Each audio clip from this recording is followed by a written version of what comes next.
Good day, Maloleños. Did you know something about Calle Pariancillo? Let's tackle that in this video. Calle Pariancillo, it can be found here in Malolos City, Bulacan. Calle Pariancillo is located here near in Calle Santo Niño in Malolos, wherein the ancestral houses are located. Camis de Son District. Calle Pariancillo, commonly called Malolos Historic Town Center, and it is a historic district because it was declared as such of its collection of Spanish and American era houses and government structures. In history, the Camis de Son district of Malolos was originally called Pariancillo.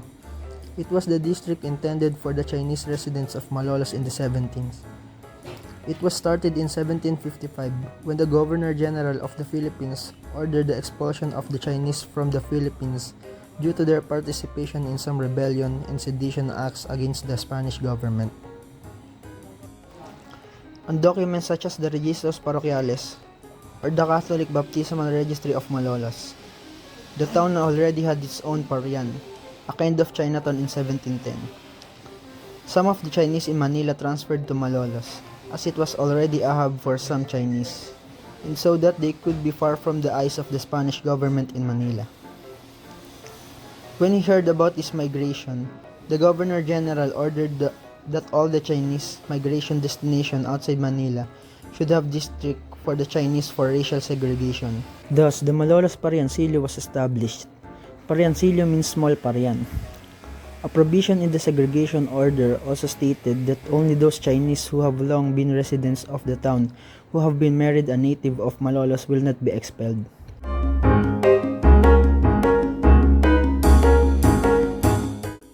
Here in Calle Pariancillo, there are ancestral houses that can be found.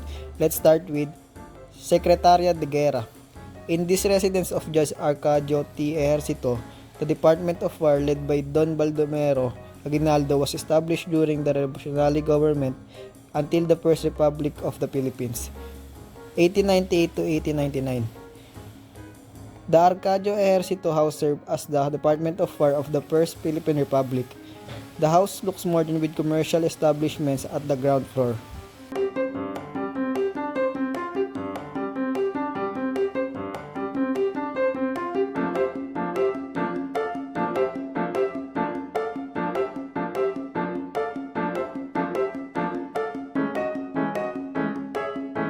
Next to Arcadio Ejercito House, we can also find the Ernesto Cervantes House.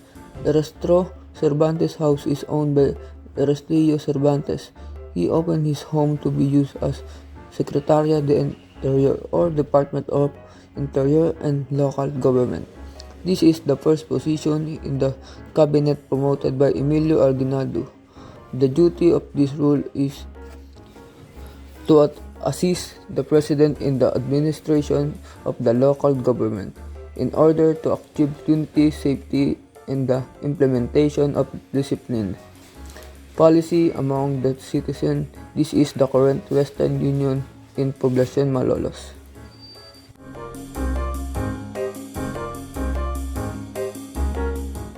Along the Pariancillo Street, next to Cervantes House or the Secretaria de Interior, we can find the Eden Cinema.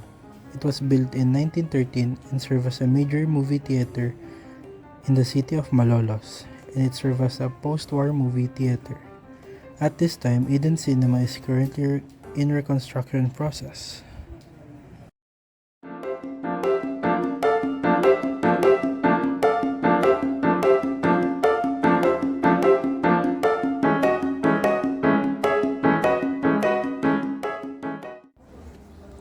It is also the former ancestral house of Doña Gregoria Adriano, became the site of the military government established by General Isidro Torres, later reused as a Meralco office.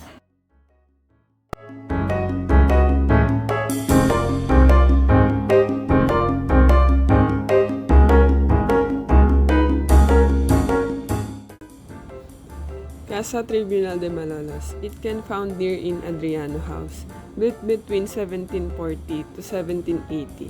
It was originally the house of a wealthy sugar and tobacco baron, Don Felipe Vasquez, and used as the second municipal hall of Malolos in 1859. It was converted into a jailhouse during the First Philippine Republic in 1898. Currently abandoned, the Casa Tribunal de Malolos is mostly reduced to a wall. Only 4% of the original structure remains, with the balconies covered and the walls now overgrown with grass.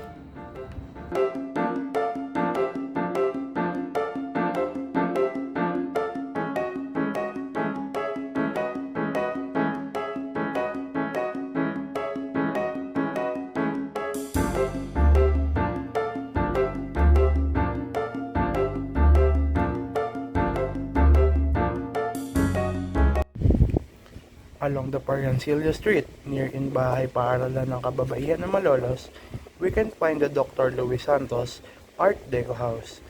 It was built in 1933. This is the Art Deco house of Dr. Luis Yutangcoy Santos, son of one of the women of Malolos, Doña Alberta Yutangcoy Santos. Dr. Luis Santos house is an Art Deco architecture built in 1933. In terms of detail and craftsmanship, there is nothing like the Luis Santos home. From the pylons to the staircase carvings to the ceiling detail, the ornate calados and breathtaking metal grills, one must prepare to keep one's mouth open from awe while touring the house. The facade alone is already imposing in its grandeur.